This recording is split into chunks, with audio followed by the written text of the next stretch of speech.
Pozdravljam sud Haškog tribunala i pravda se tu donosi. A da li ima pravde, to ja znam.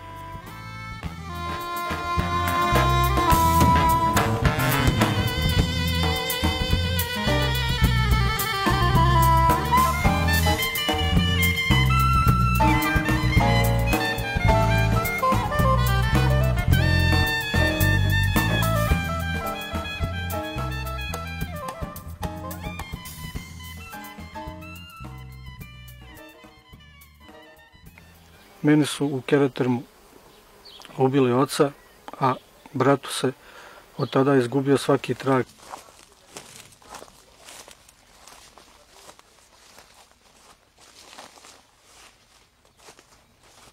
Još pored njih dvojice stradali su mi dva stričevića iz kuće lijevo od mene i jedan stričević iz ove kuće i još jedan stričević iz kuće tamo pored. Svi su bili godina od 25 do 30.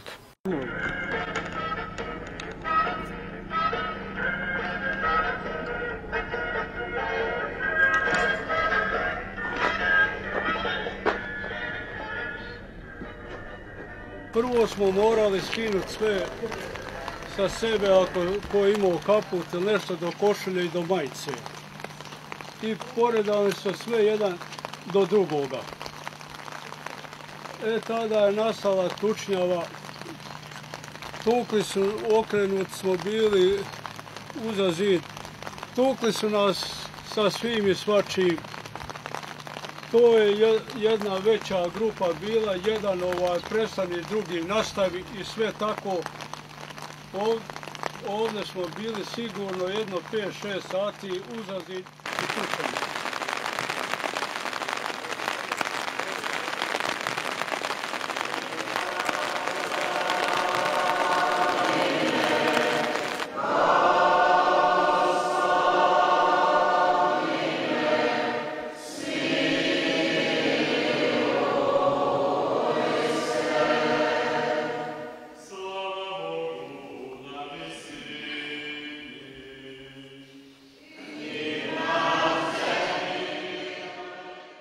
Studje, Briševo i Stara Rijeka, za vrijeme ovoga rata nešto blizu 100 ljudi je ubijeno.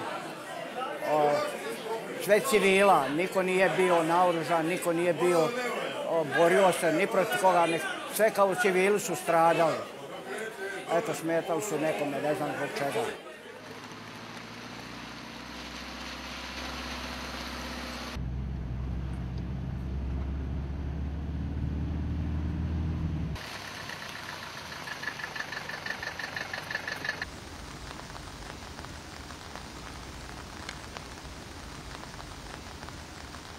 Ja sam sve tako ispričala, on je kao sa mnom nešto počeo pričat.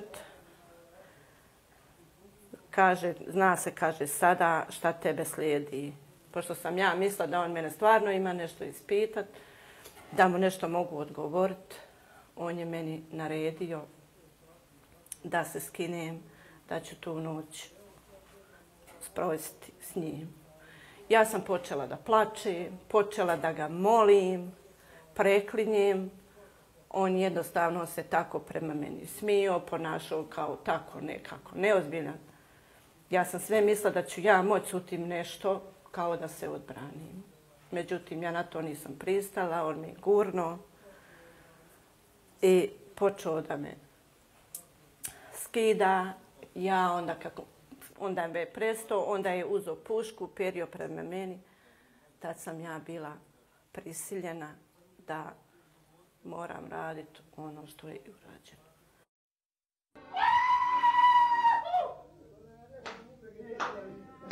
Otišla jednog dana, odela naše slove, naša šuplakana, ali to prošlo more. Otišla si jednog dana, odela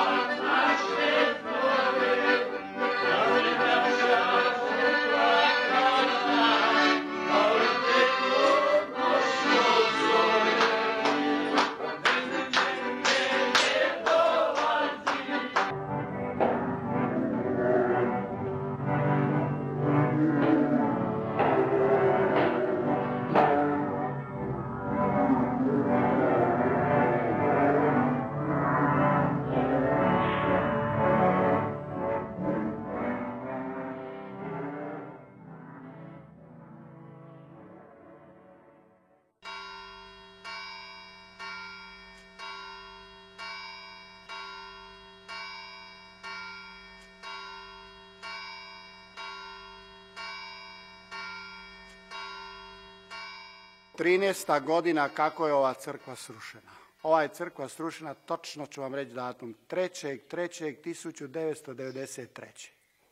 Ujutro u 4:10. Mene to strašno boli, jer ovo se čisto vidi, najveća mržnja pokazuje baš rušenje ove crkve. To je najveća mržnja. Pogotovo za nas, recimo, kršćane ili za mene, recimo, kao svećenika. Za nas je crkva, neki je to zgrada, ali to je nešto veliko i veličanstveno. Jer mi kad definiramo u svojoj vjeri ili u svojoj crkvi crkvu, onda kaže se da je crkva Božja kuća. Crkva je Božja kuća. I to je nešto veliko za vjernika, za kršćanina. Zato su i ovi išli, ako sruše i crkvu, misle da sruše sve. Pa donekle i jesu. Donekle i jesu i porušili ostalo sve. Ponova. Ostav. Ti nam sad pokaži kako si ovo uzeli. Koga bola? Ovo. Kako? Ajde. Ajde, ustane, šta je vojvoda? Kako je stanje tamo? Redovno. Oboj vas, kurac, vi ste prošli ko Bog. I kako vi nama jebli majku. Evo ovdje smo bili. Ovdje je ubijen Željko Milošević i Sušić Slavko. Evo ovdje u 9. Evo ovdje. Ovo je bio užas. Niti se moraš pružiti, niti moraš leći, beton, go, nema ništa. To je bilo da Bog sačuva. Odveli su oca i brata i priključili ih koloni i ovdje su ih zaustavili. Znači oni su išli pognuti ovako, jedan drugom je glavu stavio pored kuka i tako su se držali i tjerali su ili pjevaju ko to kaže, ko to laže, Srbija je mala. Ko to kaže, ko to laže, Srbija je mala. Ko to kaže, ko to laže, Srbija je mala. Nije mala, 3 put ratovala. Nije mala, 3 put ratovala. Nas dvojica smo vukli sva tijela koja su bila mrtva. To su bili ljudi kojim je falilo ruka, pola leđa, naprijed je bila mala rupa, a pozada nema nikako leđa. Ja mislim da je to bilo oko 120 ljudi.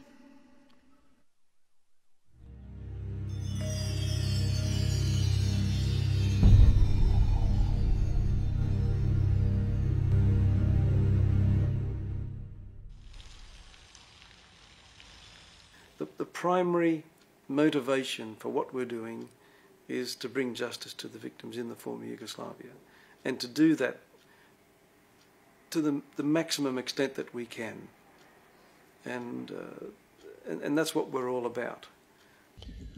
Dr. Milimir Starkic is hereby sentenced to life imprisonment. The trial chamber sentenced you, Hazem Deli, to 15 years in prison. Damir Doshen has admitted that he was the leader of 6 to 12 men at the Karaterm camp from the 3rd of June to early August 1992. He was in a position of trust which he abused. He permitted the persecution of and condoned violence towards the very people he should have been protecting.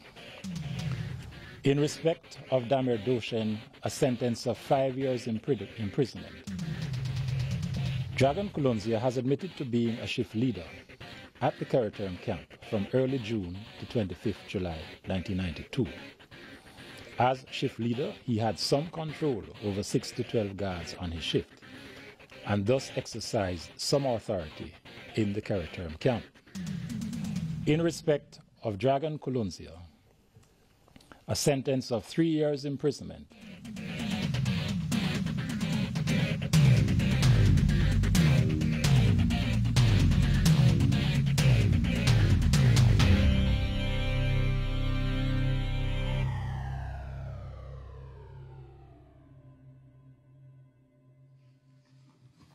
Časni sude, ja sam se o svojoj krivici pred vama nedvosmisleno izjasnio. Ta moja izjava je bila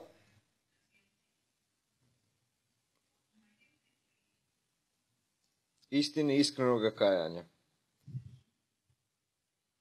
Proklinjem to vrijeme rata i mržnje. Žao mi je što tada nisam pronašao načina da izbjegnem mobilizaciju i svoje učešće u logoru.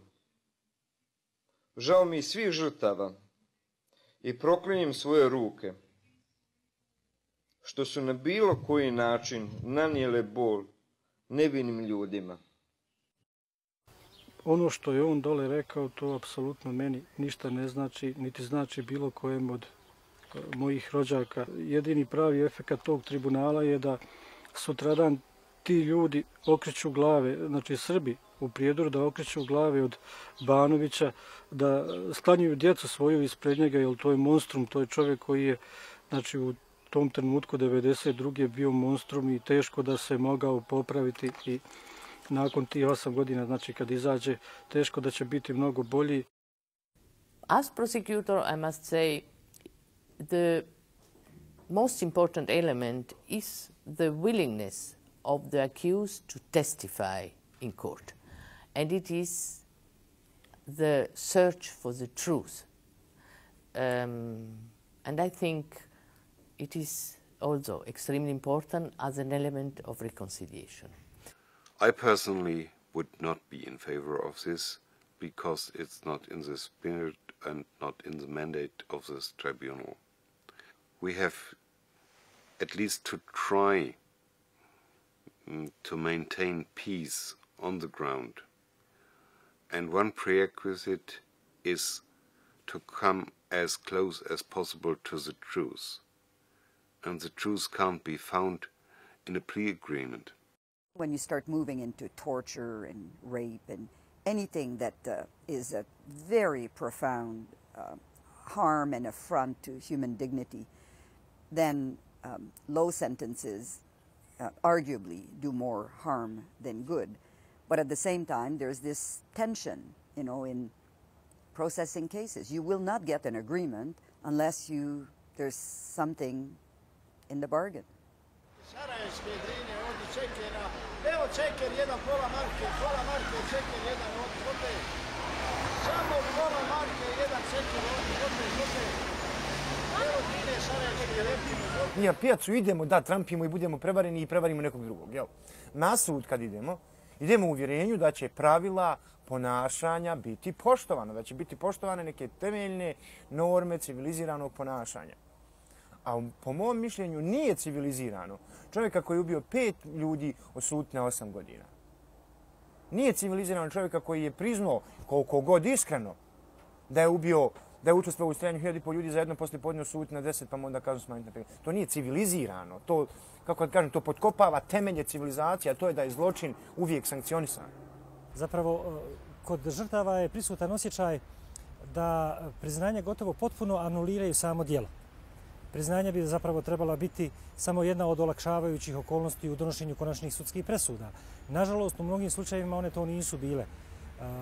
Priznanja su se pretvorila zapravo u praštanje zločina. This is case number IT 9621T, the prosecutor of the tribunal against Zeni Delalic, Zdravko Mucic, Azim Delic, and Esad Lanjo.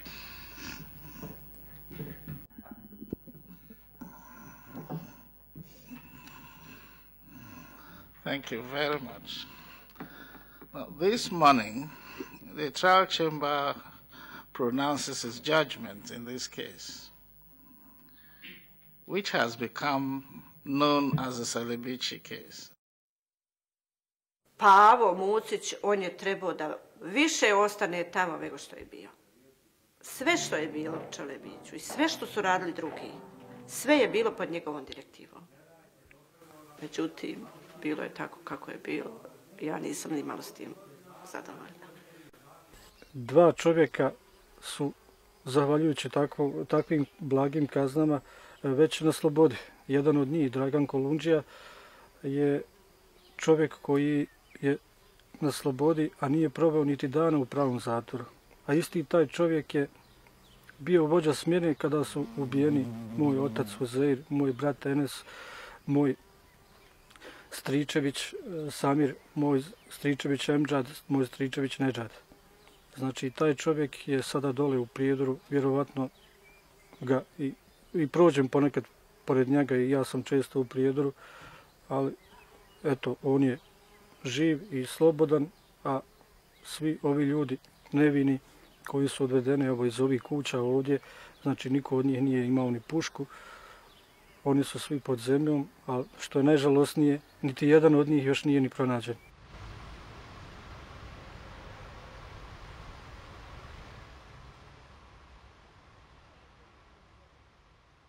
As prosecutor, myself, sometimes I think that sentencing are too low. But it is important that victims have knowledge of the facts, of the truth. After sentencing, it is a decision of a trial chamber, it is a decision of judges.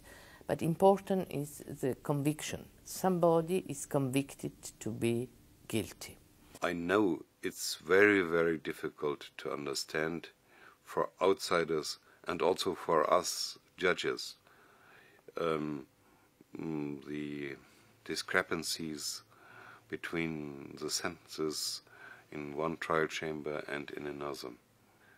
And the background of the acting judges is totally different. Some having been ambassadors beforehand, some having been academics beforehand, some having been practitioners beforehand. And it's therefore that they have a total different view on sentencing. Mislim da je to jedno generalno mišljenje žrtava. Zapravo da je to sud koji je najmanje posvećen žrtvama. Zapravo. Da je to sud koji je više posvećen počiniocima i izricanju ma kakvih kazni, nego što je posvećen onome što je satisfakcija svake vrste. Dakle, satisfakcija koju žrtva doživljava kroz visinu presude i satisfakcija kroz kaznu zločina. Sad, da ja komentarišem kaznenu politiku tribunala, mislim da je prilično bespredmetno, jer kaznena politika tribunala kao takva ne postoji. Ne postoji jedinstvena kaznena politika. Mi ne znamo koliko će ko dobiti za šta. Mi ne znamo zašto je, kažem, evo, zašto je Banović dobio 8. Ne znamo zašto je Biljana Plapić dobila 11. Mi zaista ne znamo ništa od toga. I mislim da je to zapravo osnovni problem u cijeloj ovoj priči. So that Milojka, the one who was with me, she could hardly stand on her feet. He went onto the bed and he raped me for the third time.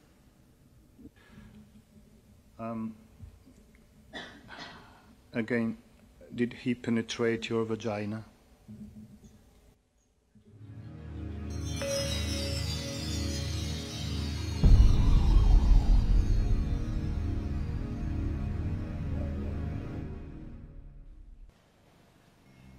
Did you know Fikret Harim Basic before the war?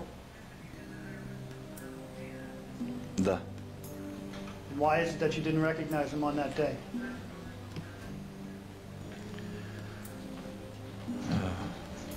On je bio izudaran, krvav, crven. And what were you ordered to do at that time?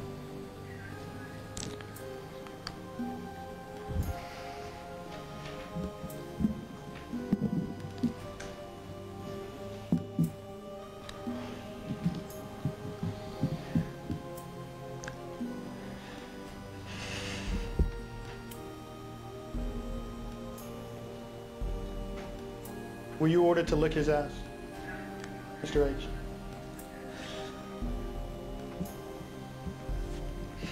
Da. And was Mr. G ordered to suck his penis?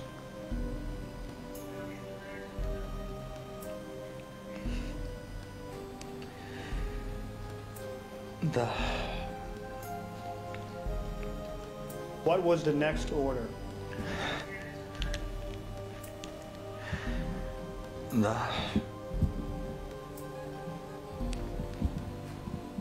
Was the next order for Mr. G to bite his testicles?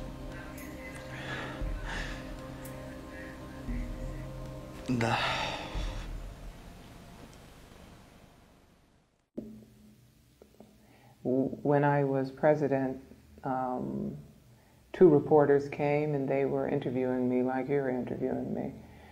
And they told me that they had just returned from Prijedor and that they had taken with them this Tadić judgment that we had spent so many months working on. And they were told that by people who they interviewed that these camps were not detention camps. They were collection centers. They were to, hold people who were on their way out, who wanted to leave the area. And they didn't believe anything in the judgment, or certainly didn't believe that. And I was devastated.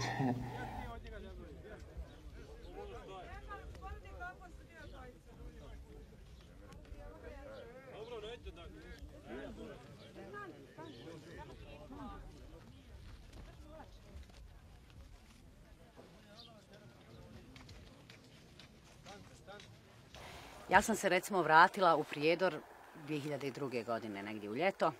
To je bilo nezamislivo, ali eto i to je nekakav pomak da se ljudi vraćaju u Prijedor, u gradu u kojem su se desile strašne stvari.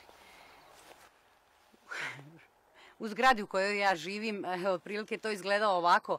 Čim je primijećeno da sam ja tu došla, da živim, jer ja sam povremeno dolazila naravno da obiđem stan, meni je odmah kraj mojih vrata napisano velikim ćiriličnim slovima Omrska.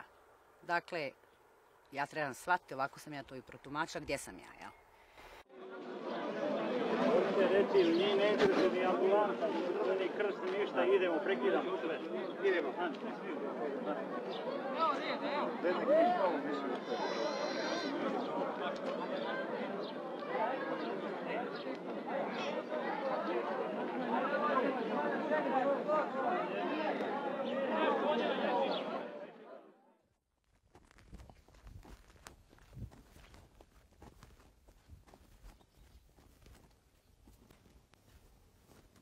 Dobar dan. Kako ste? Oprostite, mi snimamo jedan dokumentarni film i obrađujemo šta se dogodilo ovdje u Trnopolju u ovom logoru. Mislili smo samo da vas pitam nekoliko pitanja. Nemojte mene, hvala. Ja radim za privatnika i nemojte molim vas. Jel da? Pa dobro, neću, a... Izvini, ali nisam ne htjela da imam sa gazdom problema. Dobro, nema problema, ali recite mi evo ovako, samo, da li vi znate šta se desilo ovdje? Da li znate za logor? Znam da je bilo, šta je bilo. Nemojte, ne stvarno, izvini, ali stvarno ne. Pa dobro, ali mislim ne...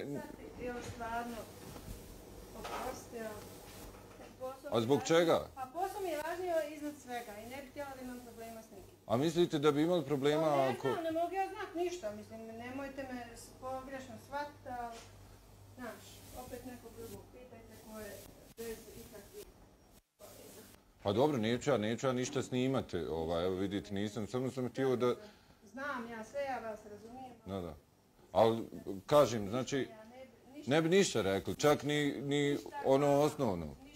Ali rekli ste da znate da je bio logor. Ništa, ne znam ništa. Izvinite, ali ne znam ništa. Nisam tu bila i ne znam ništa. Sam to čula, rekla, kazala. Ništa drugo. Izvini, ali stvarno... Ništa, doviđenja.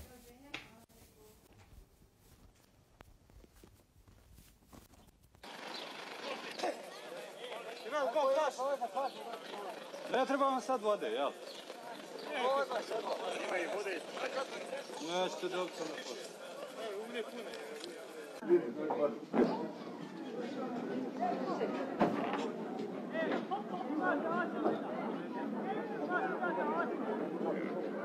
Did you get any cases here of people who've been beaten by the camp? Ali imate slučaj da su bili neki koji su tučeni u drugom kampu, recimo podavedeni ovdje. Ima tako? Jesu. Many? Da li ima mnogo ili...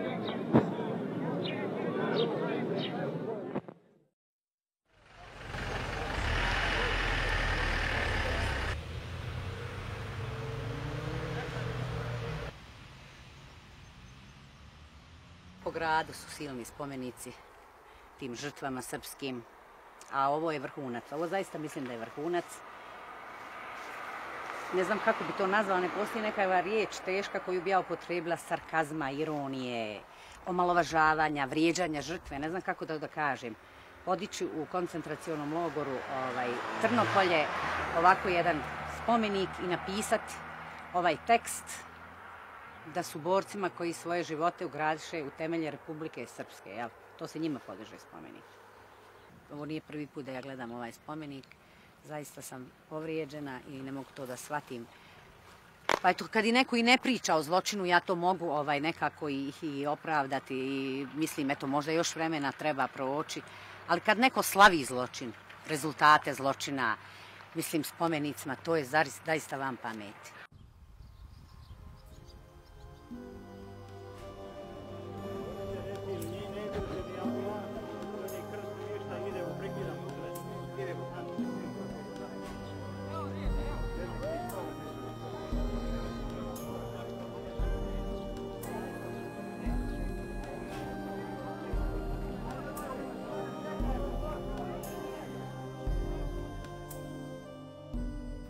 I think there was a common belief that the tribunal had made enormous strides in the realms of international law. It was groundbreaking, it was cutting edge, it had made developments many people thought weren't possible. But there were also critics that flagged up the fact that there'd been a period of time in 6-7 years passing where a disconnect had happened between the work in the tribunal in The Hague and the people which the tribunal ultimately served. I think it would be fair to say that when we first met in 1993 and then we began to draft the rules in late 93, 94, we really weren't focused concretely on how the issuance of judgments could help to bring about peace in the former Yugoslavia. Dakle, tek 2000. godine tribunal izdao svoje prvo saopštenje na bosanskom, hrvatskom ili srpskom, kako god vam je drago da nazovete. Tih 7 godina su potpuno nenadoknadive. Meni smeta što oni ne vode dovoljno računa o mom poslu, odnosno o javnosti, o medijima. Jednostavno, oni odbijaju da pravni postupak podrede potrebama javnosti. Mislim da tu pokazuju premalo razumevanja za potrebu da se ono što se u Hagu u ovim sudnicama dešava na što efektniji način, jednostavniji, prenese kući da bi poruka bila shvaćena. Tribunal je morao od prvog dana svog rada posvetiti tome veliku pažnju. Jer naročito zato što su postojali otpori. Nemojmo zaboraviti. Od prvog dana postoje otpori tribunalu. Otpori u stručnim krugovima u mnogim zemljama okruženja koje su pokušali odmah da ospore njegovu legitimnost. Otpori u saradnji, u želji da se jednostavno na svaki način pravda ne zadovolji. Prema tome, baš zbog toga tribunal je morao mnogo prije da poduzme aktivnosti, bilo kroz outreach, bilo na drugi način, uopće nije bitno kako, da javnosti i u Bosni i Hercegovini kao zemlji koja je na neki način najpogođenija zločinima, ali i u okruženju, u Hrvatskoj, Srbiji, Crnoj Gori, na Kosovu, objasni zapravo mnoge finese u radu tribunala. Ovo su vrata ozvane šestice. Bila su ovdje na više mjesta puščanim mecima izbušena.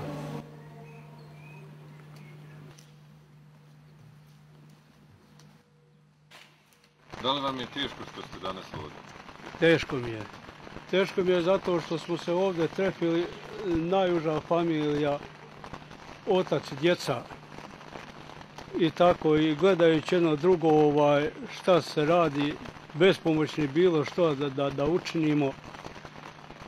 Jer ovdje omladina koja je ove omlađe, oni su ovdje izvodili iz redova i polagali na asfalt i tukli do besvjesnog stanja.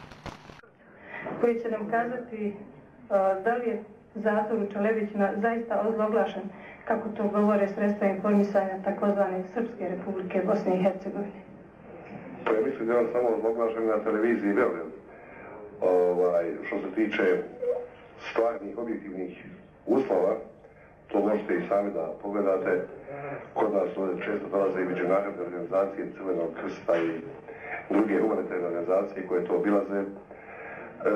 Ljudi imaju ona prava i uslove koje može jedna kasarna da ponudi sa pravima posjeta njihovih bližnjih, sa redovnom ishranom. Mislim da je ishrana bolja čak nego što to naši porodici imaju. Mrkajić Žarko iz Radine. Imao sam restoran u Radine.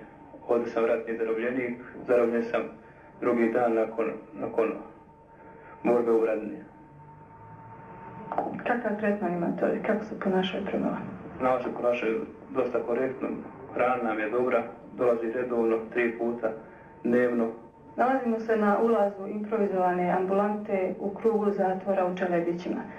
Pred kamerama su ljekari, Srbi, gospodin Grubač Petko, neuropsihijatar i Mrkajić Relja, specijalista otorinolaringolog. Otkuda vi ovdje? U početku smo mi bili isto tako zatvorenici kao i ovi i radili smo kao ljekari u toj ambulanti. Međutim, od prije 3 sedmice mi smo pustili na slobodu i sad dolazimo kao ostali ljekari, dolazimo i radimo to. Ono imovine što smo imali mi tamo, mi smo to u stvari raspodali na neke male pare, zato što u stvari smo smatrali da ta imovina više nema nekakve vrijednosti u sredini za koju mi smatramo da nije za nas prihvatljiva.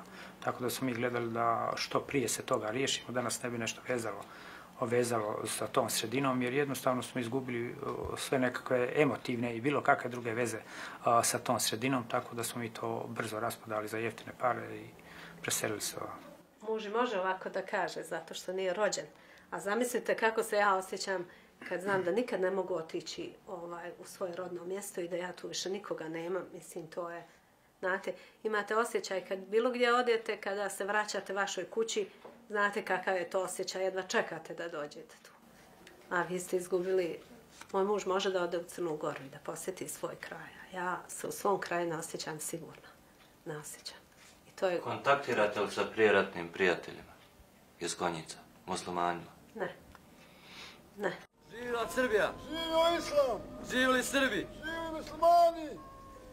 A Srbija? Živio opet Islam! Opet Islam? A koliko ste geneka dobio kad sviku živjela Srbija? Ja nisam nikada govorio da je Srbija živjela. Nikad? Ti si pametan. I kad si komandir milicije bio? Vidite, ko je najveći? Allah. Ko? Allah. Ko? Allah. Allah. Allah. Allah. Allah najveći. Preko 2 metra, jeli? Ne znam koliko metara. Koliki Allah? Do neba. Do neba. Moj je do neba. I dalje. Gdje je sad mirno stani? Tako. Gdje je pozdrav jedan? To je pravi pozdrav, tako. Odlično. Odlično, Trile. Je li tebi Trile ili Rile? Risto. Pa ne može kako hoćeš, kako? Risto? A prezime? Žuža, to mi je Risto. Žuža. Bradina. To mi je najteže bilo. S njime što i radio. 20-30 godina zajedno, što kažu, jedan lijep jeli, nema šta nismo radili.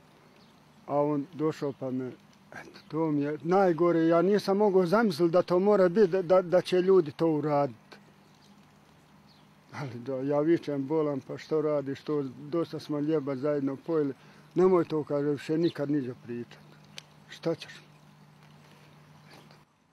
Well, looking back over the last 10 years, I have to say that I'm very satisfied with what the tribunal has achieved, both primarily in terms of its mandate, because I think, as far as that is concerned, the tribunal has done everything that it was asked to do. It was set up to bring to justice those who are most responsible for the crimes that were committed in the conflict, and we've been doing that. From that point of view, I'm extremely satisfied and feel very honoured to have been given a role to play in it. In terms of whether we've met the other objective, namely reconciling the parties to the conflict in the former Yugoslavia, I'm not so sure that we've achieved that yet. I think we've gone a long way to achieving that in the long run, but I think only history will be able to judge that. Mislim da nije ni blizu onome koliko se moglo. Nažalost, ja to sad, poslije svih ovih godina, evo ja sam od prvog dana saradnje s tribunalom, najprije s onim što je nekada se zvala komisija ekspertska UN-a za saradnju, za ratne zločine, potom tribunal. Dakle, 12 godina imam iskustva i ja sam lično mnogo više očekivao u tom smislu. Bojim se da sad ova izlazna strategija će u mnogome doprinijeti da neki efekti koje smo mogli imati kada je riječ o pomirenju, ma šta to značilo, ma kako to neko tumačio, neće imati one efekte koje smo očekivali. Reconciliation, or first of all, you have to have a will to live together, and it's not just justice that will provide that. Da vam kažem, da mi naprave tamo vilu, ja nikad ne bih željela da živim s onim s kim sam živjela nekad. Zato što sam nekada živjela fino, živjeli dobro, živjeli ko braća i sestre, a sve neprijatnosti što su se dešavale, sve sam doživjela od svojih komšija. Ja nikada ne bi poželjela, eto ovdje bi volila pod mostom biti. Vratit se gdje sam se rodila, a vi znate kako se voli i kamen gdje se rodi, a nešto drugo. I think the first thing is one has to acknowledge that that's a long-term investment. It frankly would be ridiculous to suggest that just because this mechanism is in place, you'd have one trial and then everybody would shake hands as at the end of a football game. It's not a football game, not a game actually.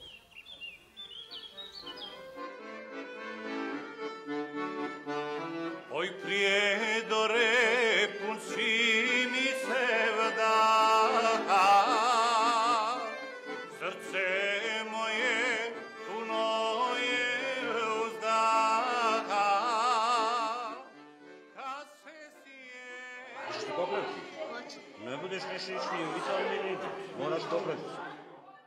Svaka individua koji nosi u sebi tu mržnju, to nešto u sebi što nije ljudsko, neko sa sobom. Mi takvi, pored takvih prolazimo, ne primjećujemo ih. Pravda nije zadovoljena, ni će biti zadovoljena. Samim tim da ovdje imamo ogroman broj nestali kojima se ni dan danas ne zna trag.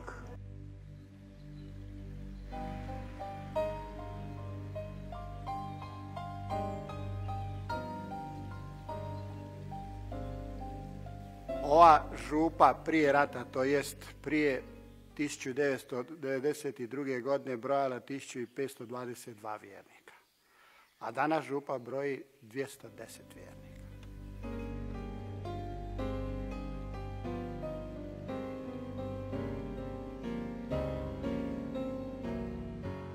U to Briševo se nije vratilo, neki jedan se čovjek vratio i to povremeno dođe, obnovio je kuću, a ono drugo niko se još nije vratio. Ono je otprilike urađeno ono što se htjelo. Smeta nam i ajmo ga istjerati, tako je i bilo. Ljudi se vraćaju upravo zbog toga što misle da će na taj način uraditi nešto za te svoje ubijene, nestali, da će im ako ništa odati poštu, tako što će se vratiti ovdje i neće dopustiti da se zaboravi da su oni ikada bili ovdje, a to da ih je tribunal, da im je tribunal otvorio vrata, to se nažalost ne može nikako uzeti da je to činjenica. Tribunal nema monopol na proces pomirenja i svega toga.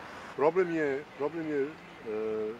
manje do tribunala što se ovog aspekta tiče, a više do društva tamo.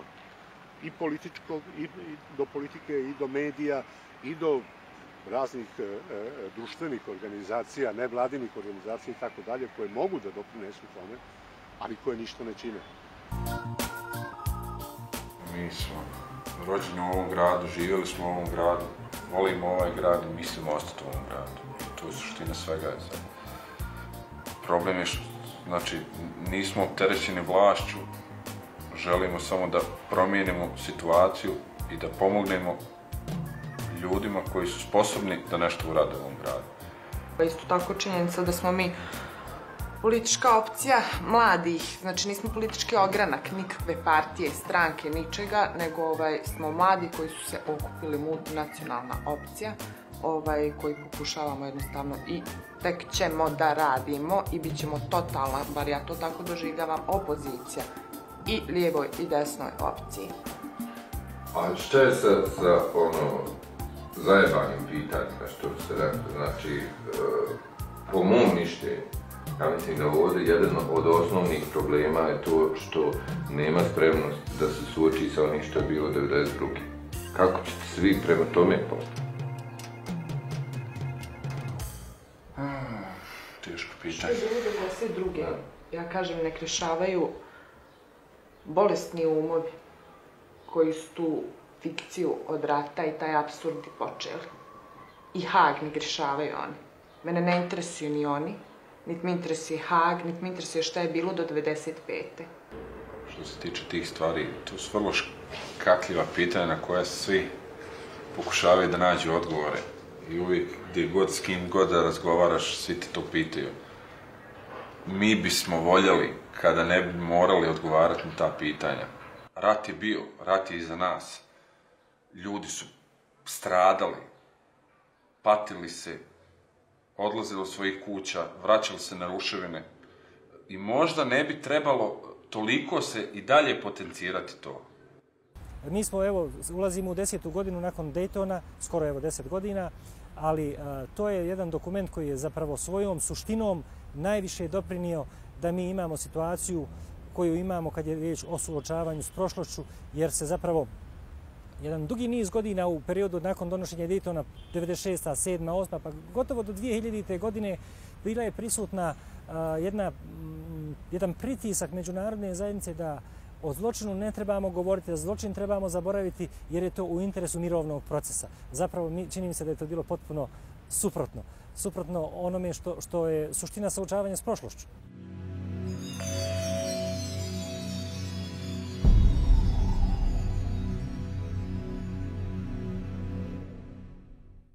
Maybe the way to pose the question is to turn it around and ask yourself, where would Bosnia, for instance, or Croatia be today had there not been an ICTY?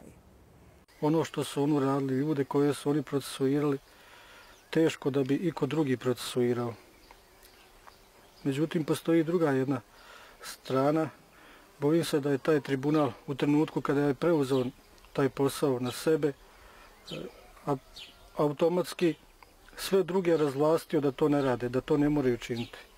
Tako da sada mislim, nakon ovoliko godina, kada otprilike znamo da taj tribunal polako privodi posao u kraju, da bi možda u nekim relacijama bilo čak i bolje da taj tribunal nije ni formiran. To hoću reći da bi možda za ovoliko godina i pojavile se snage ovdje i u Bosni i Hercegovini koje bi same poduzele nešto. Znači, za sada nije bilo potrebe. Tribunal je procesuirao ratne zločine, niko drugi to nije dirao. A vjerujem da bi za ovoliko godina se pojavile institucije, organizacije, ljudi koji bi više ljudi procesuirali. So maybe the way to look at it is to recognize that this is difficult to measure, but if you just start thinking of even today where we would be without that process in place, I think it speaks to the fact that it's already happening very modestly. To je vrlo jeftin izgovor za sve ove promašaje. Meni ne treba tribunal koji radi do pola. Meni treba tribunal koji radi. Ljudima koji su u taj tribunal, koji imaju očekivanja od tog tribunala, koji su imali očekivanja od tog tribunala, ne treba bilo kakav, nego ozbiljan sud koji će ozbiljno da shvati ono što oni imaju da kažu. Haag je nešto što je nama nepoznato, što je daleko, što mi ne možemo da pratimo, u čemu ne možemo da učestvujemo, razumijete? Mislim da ti ljudi su, da kažem po znacima navoda, zaslužili da im se sudi ovdje, da im sude naši sudovi, da im sude naši ljudi, da u publici budu naši ljudi koji su oštećeni. Mislim da bi to imalo mnogo više efekta, da bi to prije na neki način kod ljudi izbrisalo to vrijeme, da bi završili taj nekakav proces koji je to davno počeo i još se vuče. Dok se to ne uradi, neće biti neke katarze, neće biti nekog ispražnjenja tih ljudi koji mogu da posmatraju u sudnici šta se dešava, da na neki način proživljavaju to još na jedan način i da na neki način sočiti da kažu sad je pravda zadovoljena, sad možemo da se bavimo nečim drugim i to je završeno. I think a very common misunderstanding throughout the world is that the tribunal is there to try all the war crimes cases. It's not. The vast majority will be tried in the courts of the former Yugoslavia.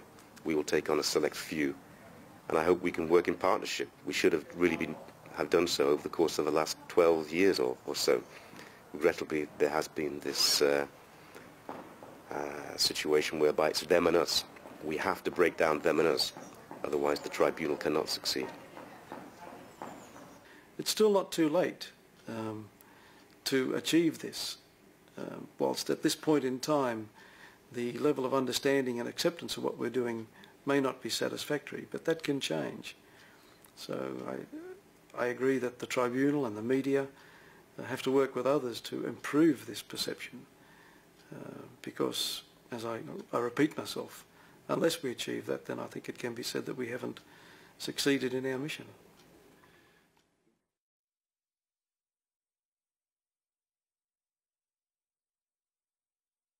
Ja ne vidim nikoga autoritativnijeg na tribunalu od predsjednika tribunala. Predsjednik tribunala ima pravo da ukloni iz zgrade fizički koga god poželi. Dakle, tolike su njegove ovlasti.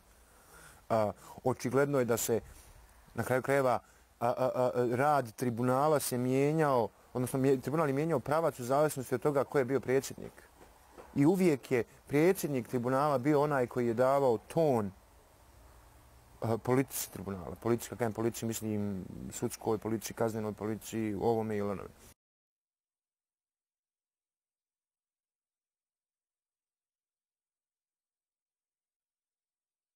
I can tell you if I were asked the same, if I would be asked by BBC or CNN for an interview now on the role of a victim, I would say, well, really, this is something that we ought to work out better than we have in the past. I don't want to speak about it. If Schomburg wants to tell you about his own personal experience when he was at trial, it's perfectly appropriate.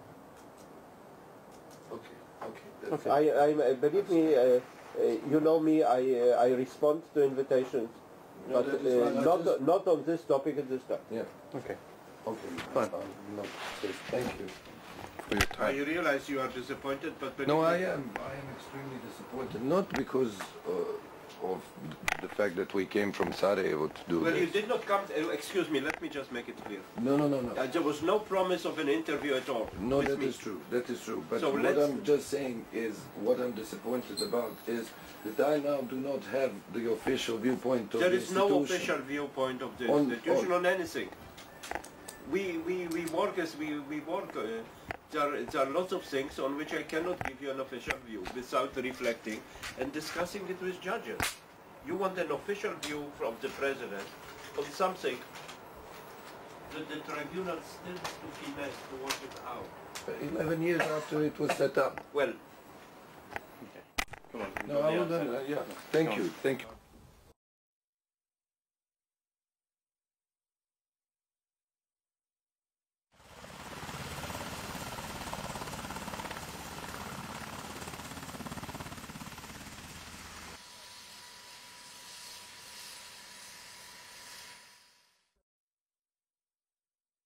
Hello, sir. Hello. How are you? Good to see you. Very good to see you. Do you think we'll get 5 minutes for the questions that we sent to you? Well, I asked Jim to get me the questions, and yeah, the questions didn't arrive. The questions did not arrive. No, but they arrived 2 days ago. We sent them 2 days ago. I Just did not see several questions. Jim, you did not get any questions. Dakle, I did not talk to you if I get the questions in advance.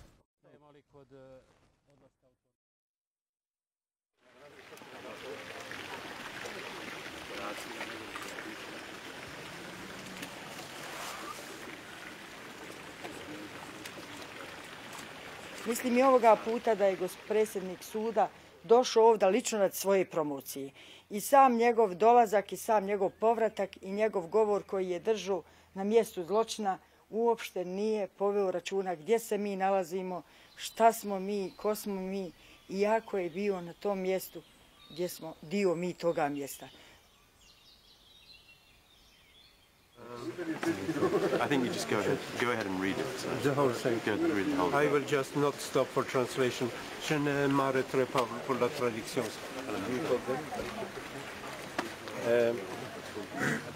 Could you move a little bit backwards? Možete li se I pometneš need malo some space. nazad? Potreban mi je prostor. Sorry, a little bit. Žao mi je što... Samo malo nazad ako može. Okay.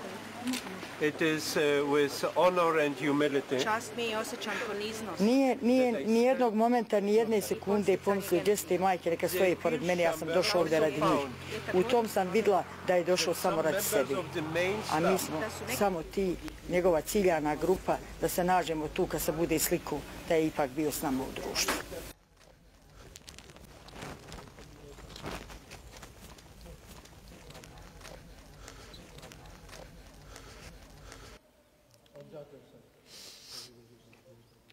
Vjerujte Bogu da nikad ne poželjela da budem zločinac, ali ovoga momenta na ovome mjestu gdje je počinjen zločin, mislim da su zločinci nagrađeni i ako bi ponovilo se da je bilo još više zločinaca zbog toga što Haški tribunal ne daje pravdu.